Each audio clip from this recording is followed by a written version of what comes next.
Hi, this is Kevin Trainer, and welcome to my tutorial on how to install Anaconda on macOS.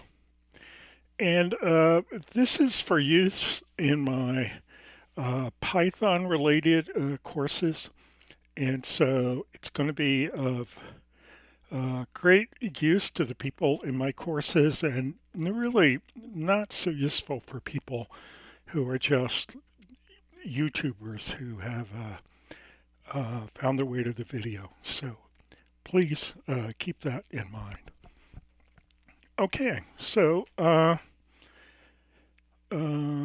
let's see. Anaconda.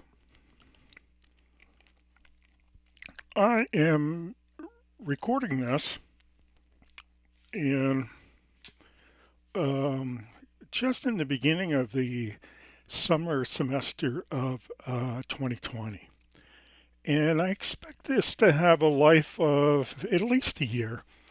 I have the I have a completely up-to-date copy of macOS, and we're going to install the newest version of Anaconda. And I just want to point out that when you do the installation, it might be later in the current semester. It might be a year from now. Okay, the versions of software might be slightly different. My recommendation is to always install the newest version of whatever it is we're installing, provided that I haven't already warned you off of that version. Okay, so here we are. Let's go to anaconda.com. So I got in the browser. I'm going to anaconda.com. And there's a navigation option for products. Only recently have they organized their products in their site into kind of stratified layers. The edition that we use is now called Individual Edition. So let's click on that. And it's a little introduction, and then there's a button for download. Click on the download button. And it gives me options for the various operating systems. We're on macOS. You can either install Anaconda for Python 3 or Python 2. Python 2 has mercifully reached its end of life. So the only thing that you're going to want to be installing is the Python 3 version. And I recommend the 64-bit graphical installer. So let's click on that. And it starts to download. We can see it down here coming down to downloads. It's coming down pretty quickly, so I'm not going to try to speed it up or pause.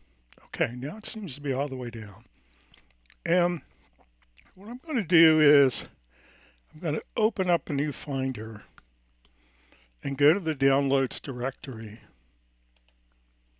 And I have some other downloads from before, and we're not going to do those just right now. So let's get rid of those. And here's the installer for Anaconda 3. And let's give that a double click. And the dialogues came up on my other monitor. So let's see if I can drag them over here so you can see them. So what do we have? Yeah, this looks like everything. So it says the installer would like to access files on a removable volume. I'm going to say OK. It's going to run a program to see if the software can be installed. Could kind of say continue on that. And it's going to guide us through the steps. Continue. And now we're going to have to agree to the contract, the agreement, I guess it's called. So I'm going to click on continue and continue again. And then I'm going to have to, out of the dialog, it drops down, click the agree button. And that's going to take me somewhere along the way. It's going to do a standard install on Macintosh HD. That's the name of the hard drive I have on this machine. And I'm just going to take the default install location because that's been going well. I'm going to click the install button. And as you can see, it's starting to do the install. And it says the time remaining is less than a minute. My recollection of this is it takes a little bit longer than it says, not too much longer. So here we are. I'm just going to pause until it's done. I'll be right back. So here we are, we're back, and after it waited for a little too long than I was comfortable with, I found this other dialog over on my other monitor. Installer would like to access files in your downloads folder. I'm going to say OK. And now I think it's going to finish up.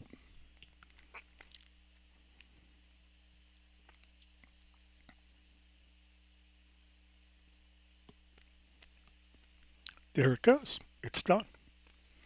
Okay. So sometimes you have to hunt around for dialog boxes that it's popped up, and you'll be waiting forever unless you find those. Okay, so I'm going to click on continue, and it says I'm all done. Okay, let's take a look. Okay. Do I want to move the installer to trash? I think I do. So we got rid of the installer. That takes up a decent amount of room, so we'll get rid of it. Okay, so now Anaconda's installed. How do we know that Anaconda is installed? Well, a couple of ways. Okay. One is that we can open up a terminal window in our macOS operating system, and let's just I've got a shortcut to that down in the dock. Okay, but how would we find our way to the terminal window? Well, we would just click on Launchpad, and then we would find our way to the grouping called Other, and we would click on Terminal. And one of the ways that you can tell that Anaconda has been installed is that you can see over here to the left of all the text that makes up the prompt. There is in parens base. Well, base is the name of a virtual environment that has been, it is the base virtual environment. And so that's how I know it's installed and it's working. How can I find out where it's been installed? Well, it turns out that there's a command line version of Anaconda, and we're going to type in conda, C-O-N-D-A, space info, and press return. And there'll be a little pause, and then we'll just get a lot of information about Anaconda and where it's installed. Okay, so if you ever get kind of turned around about finding your directories, you can always come back and open up the terminal and type in conda space info. And as we can see, the base environment, that's the one called base, is in the directory users, Kevin Trainer, that's my home directory, opt Anaconda 3. Okay. And if you want to know where my virtual environments are, I haven't created any yet. Implicitly, I have the base one. But that's close by. It's in users, my home directory, opt Anaconda 3, and it's envs. Okay. So, in fact, if we go to the Finder, let's just open up a new Finder window, and I'm going to go to my home directory, and I have a lot of stuff on here, but I'm going to find my way down all the way to opt. So now you can see opt is there, and you can see I have Anaconda 3. And if I open that, you will notice that we don't have a subdirectory called envs because we haven't created any virtual environments yet. We're going to come back here before we wrap up the tutorial, and we'll see that's where our virtual environments are. Okay? All right, let's do that. How are we going to create our virtual environments? Well, it's possible to create them at the command line. Okay? So that command that we just gave, conda info, there's a whole bunch of conda commands. And if you'd like to work with Anaconda at the command line, you can come back here to Anaconda. Let's find the resources. We know the easiest way to find it is to call it Conda cheat sheet.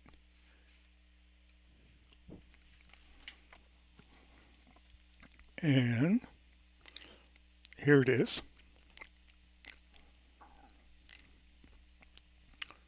And it's a PDF. And I'm going to download it. Do I want to download it? Yes. And if we go back and we open our downloads, we'll see that there's a kind of cheat sheet here.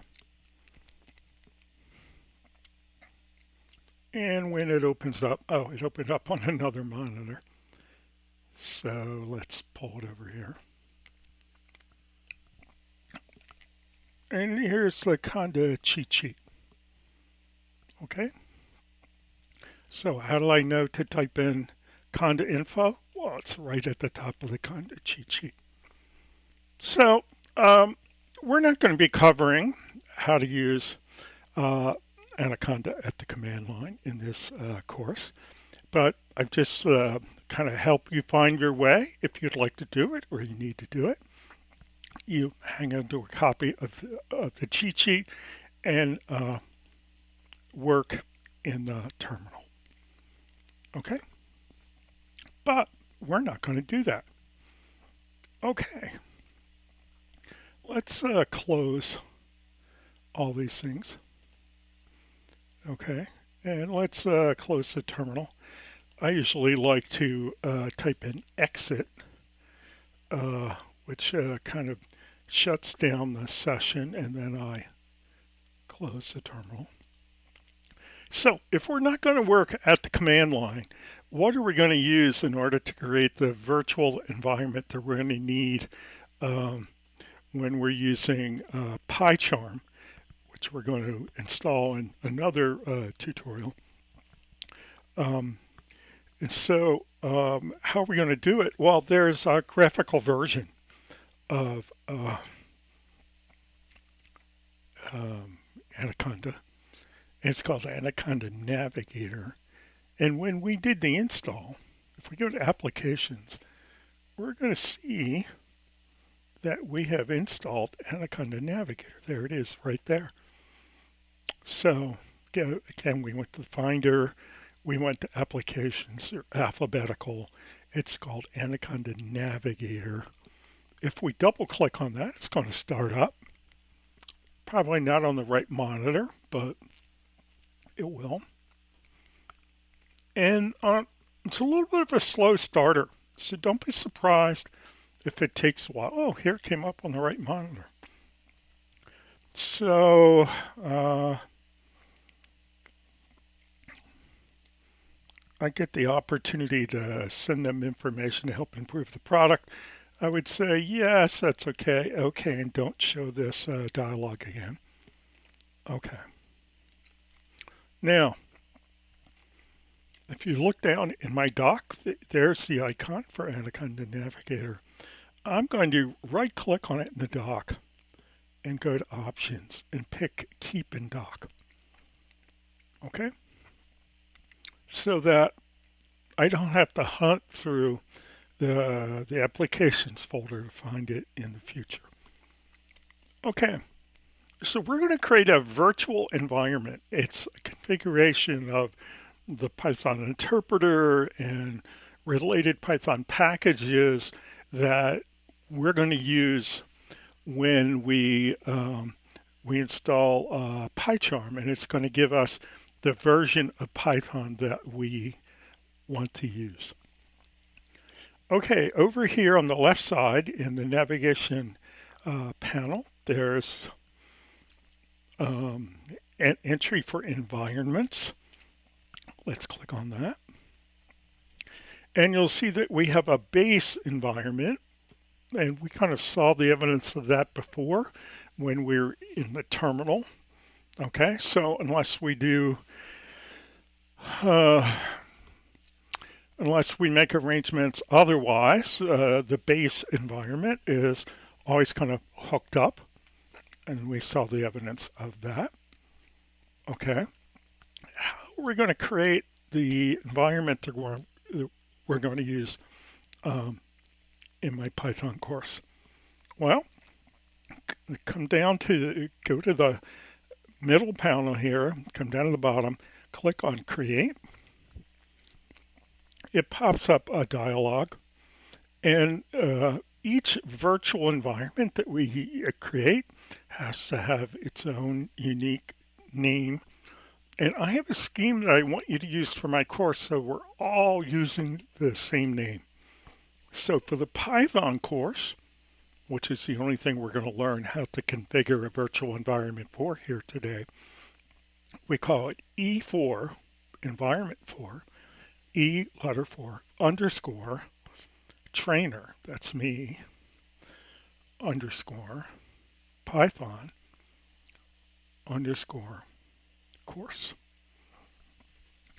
And right now, we're using the Python 3.7, and that's the default, so that's fine. If we're going to be using the R language, we could include that, but we are not, so we won't. And that's all we really have to do. So at this point, we just have to enter the name, E4 Trainer Python course, and click the Create button. So there's some software downloading that goes on. If you look at the bottom here, this bottom part of the right panel, you can see it fetching software and creating the virtual environment directory that we want. And what it's really doing is it's downloading the Python interpreter plus a lot of other Python packages that support that. And it's putting them in a directory which holds these, and collectively their virtual environment, and we've given that a name. So the bottom kind of part of the panel on the right has stopped its activity, and you can see we have a bunch of these Python packages. The one that we're probably the most interested in is the one called Python, and that holds the Python interpreter. And all the way over on the right here is the version 3.7.7. And we're going to be using 3.7 in our course, so that's just what we want. Okay, so now we have a virtual environment. That's fine. Okay, let's close Anaconda Navigator. We want to remember the name E for Trainer Python course, because we're going to have to use that when we're configuring PyCharm, which we're going to do in the next tutorial. Let's close Anaconda Navigator. Okay, do I want to quit? Yes, that's what I usually mean when I tell it to quit. And let's look at where the files are. So again, I put a copy of Terminal here in my my dock. You can see I have a lot of programs that I keep in the dock.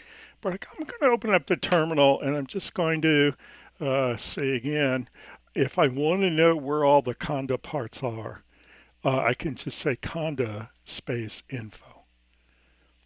Okay. And what we want to know is that where are the directories that hold the Anaconda virtual environments, these envs. And it says they could be in two places. They could either be in users, my home directory, opt Anaconda 3 envs, or they could be in users, my home directory dot conda. That's the hidden directory envs. Okay, so they're going to be in one of those two places, and we're going to want to be able to find them. And let's just open up the Finder and see if we can find our way to E4 Trainer Python course. And I need a new copy of the Finder. And here it is. And let's go to my home directory with my name. And you can tell that within this I have the opt sub directory and Anaconda 3 under that. And here's envs. And here is E4 Trainer Python course. So we have found the directory. Okay, we're going to need to know that when we're over in PyCharm and we're trying to configure PyCharm, a PyCharm project, to work with a particular Anaconda virtual environment. Well, at least the first time that we go to use it, we have to be able to find it. So that's why we've done noodling around here so we can find our way to the virtual environment. So that's it. It's installed. It's configured. I'm going to leave you here and invite you to go on to the next tutorial, install PyCharm, and configure your first Python project. I'll see you soon.